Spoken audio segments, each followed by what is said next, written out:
Boletim do Atlético. Oferecimento Autopeças e Pneus RW e Laboratório Santa Cecília. Chegando com as informações do Galo nesta segunda-feira, o Atlético que atuou em duas frentes diferentes neste final de semana.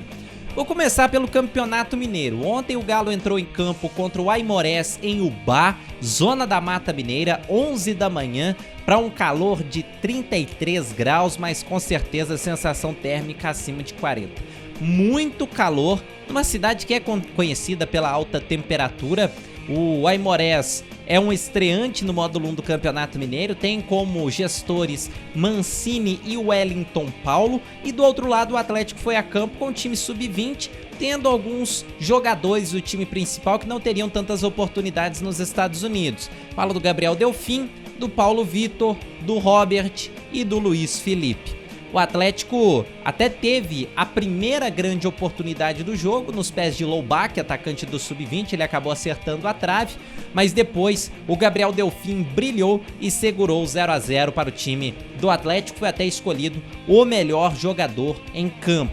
O jogo foi até bem corrido na primeira etapa, mas no segundo tempo caiu bastante o ritmo por conta do calor.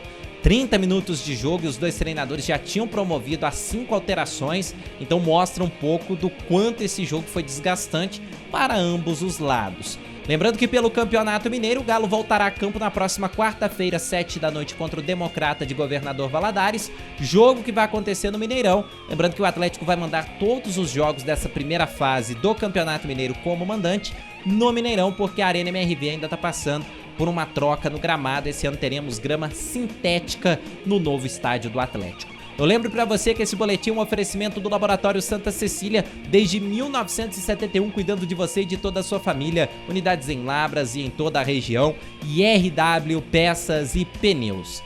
Bem, o Atlético principal segue nos Estados Unidos. No sábado fez um amistoso contra o Cruzeiro, o jogo terminou empatado em 0-0, não foi um jogo de grandes possibilidades. O Everson acabou sendo o principal destaque por fazer defesas importantes em algumas chegadas do Cruzeiro, e o técnico Cuca surpreendeu na escalação inicial, pelo menos com a entrada de uma peça entre os titulares. Gabriel Menino começou um pouco mais avançado na linha de meio de campo, o Hulk foi o único atacante, o Atlético teve até uma postura um pouco mais defensiva, talvez tenha faltado velocidade para contra-atacar. O próximo jogo do Galo nos Estados Unidos é no sábado contra o Orlando City, às 5 da tarde, horário de Brasília. E por falar em velocidade, o Cuca quer contar com os reforços que darão velocidade ao time já nos Estados Unidos, e eu estou falando do Coelho e do Júnior Santos. Júnior Santos está acertado com o Atlético desde a sexta-feira da semana passada. Hoje, no começo da tarde, ele passou por exames em Belo Horizonte, vai assinar contrato, e o Cuca quer que o Júnior Santos se junte ao restante do elenco nesta semana nos Estados Unidos para participar pelo menos de uma parte da pré-temporada. O Atlético ainda não confirma se haverá essa possibilidade. E o outro reforço que está a caminho de Belo Horizonte é o argentino Tomás Coelho, de 24 anos. Depois de um impasse entre Galo e Atlético Paranaense sobre o formato da negociação, que chegou a ter a possibilidade de envolver Igor Rabelo e Palácios no negócio pelo Coelho, o negócio foi selado sem o envolvimento de jogadores que hoje estão no Atlético.